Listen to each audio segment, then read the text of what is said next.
5 brands that are not worth your money in 2024. What are some of the brands that are sort of on their way out, that have been too trendy, that I personally don't see them coming back, and all the reasons why I wouldn't choose to invest in these brands or spend my money on these brands. I hope that this video helps you make more educated decisions with your luxury designer purchases and teach you how to be smarter with your money. My name is Tania and I love investing in luxury brands. As you can see, I have a lot of handbags and I buy luxury shoes, clothes, and other items.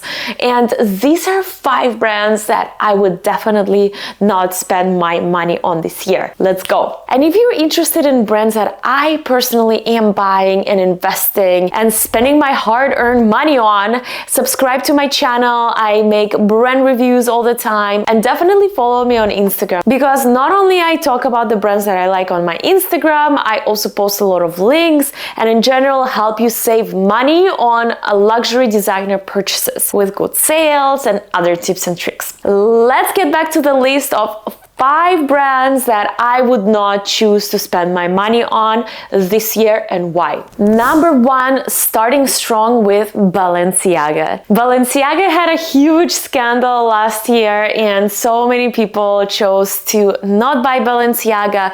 Balenciaga has not been my style for many years. I did own one piece from Balenciaga. It was a Balenciaga, I think it's called City Bag, I'm not sure, and I had that probably around 15 years ago, and it was back when these bags were very trendy and was not the most convenient bag to wear. It was not the best quality and it quickly went out of style. So my experience with Balenciaga has always been like very trendy, especially in the last like 5 or 7 years, very different, versus I choose to invest my money in more classic looks, in more classic bags, in more classic shoes that are going to be popular 2, 5, 10 years from today. So this is where I allocate my money. If I'm choosing to buy $1,000 shoes, I'm probably going to buy the shoes that are going to be trendy or in style or classic, timeless throughout the years. Number 2, continuing strong with Gucci. And some of you might not like me for this, but Gucci has become sort of a high-end luxury brand for the masses. And I know it sounds really weird, but hear me out. So Gucci is the kind of brand that is very expensive, but their target audience are people that cannot afford luxury designer things. In my opinion, Gucci's ideal target customer profile is someone that, you know, is living paycheck to paycheck and they just want to have one bag. They market towards that kind of audience, and there is nothing wrong with that. There's nothing wrong with this product market fit. I personally think that Gucci has become a little bit tacky, and I again like to invest my money in timeless things that are going to be around forever, or at least, you know, during my lifetime, and that maybe I can pass on to my kids. And I just don't see Gucci that way. And also the fact that so many people are wearing Gucci, and you know, it has become this like very aspirational brand,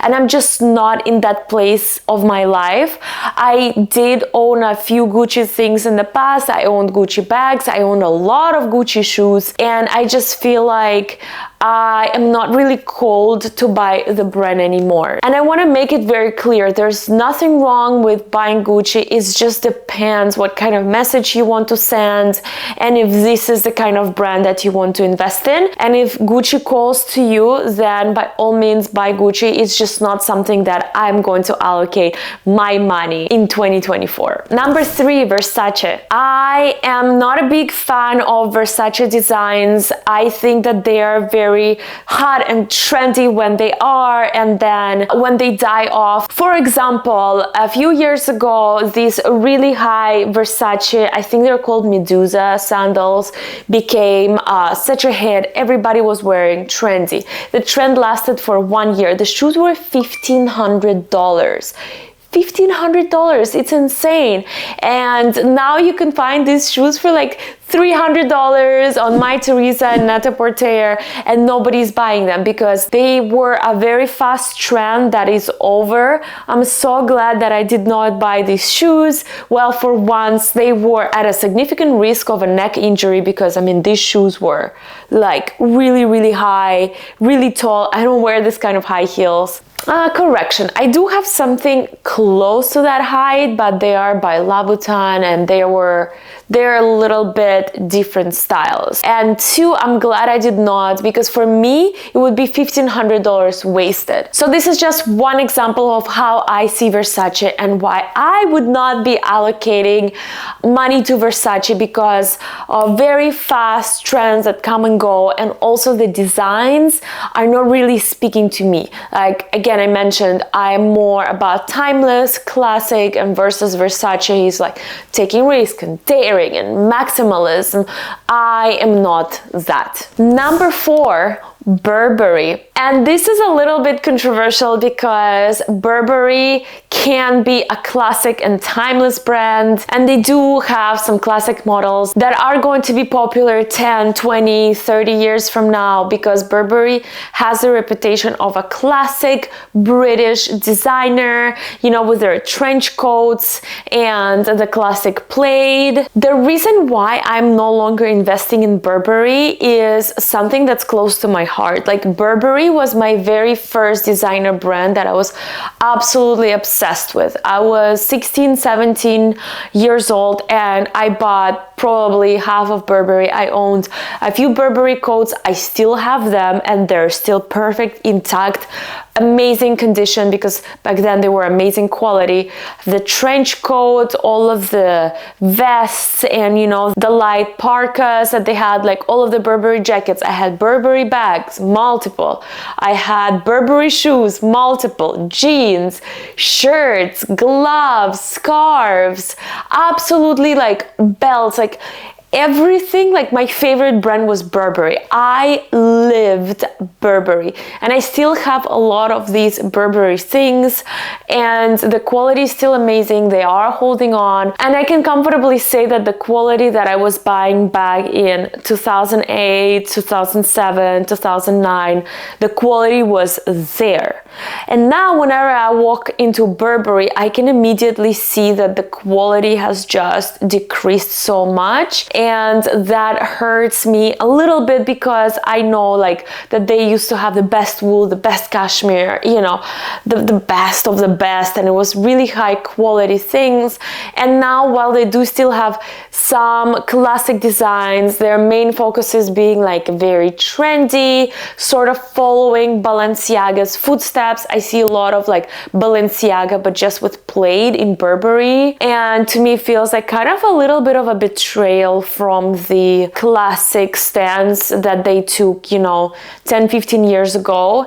And yeah, of course, I want more from the brand, and of course, better quality. And last one, number 5, is Chanel. And I know you're going to be asking me, oh my God, Tanya, why don't you buy Chanel anymore? This is going to be very controversial. I am a lover of Chanel designs. I absolutely love the Chanel aesthetic. This is so me. Like, if I was a brand, I would not be Hermes, I would be Chanel, because I just love the girly, feminine flowers. I love Chanel jackets. I love the Chanel classic flap bags, all of their shoes. And I was a customer for so many years. Like, I loved Chanel, and I still love Chanel. And in the last few years, the policy that they have adopted made me stop all of my contact with Chanel, new Chanel. I no longer buy new Chanel as of last year. Last year was the first year that I did not make any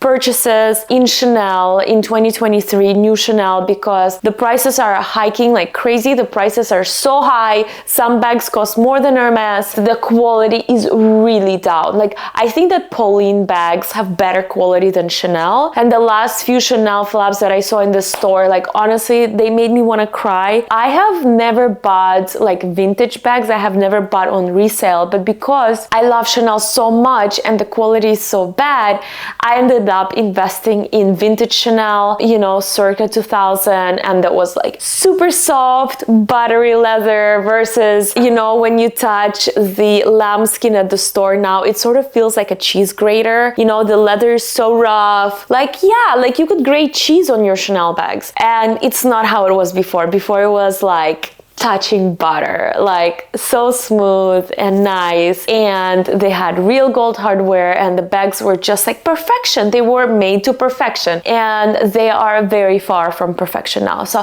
this is why I made a conscious decision to not buy Chanel, and this year will definitely not make me want to go back to them because the quality is still very bad. I hope that this was helpful for you to make decisions about your luxury purchases.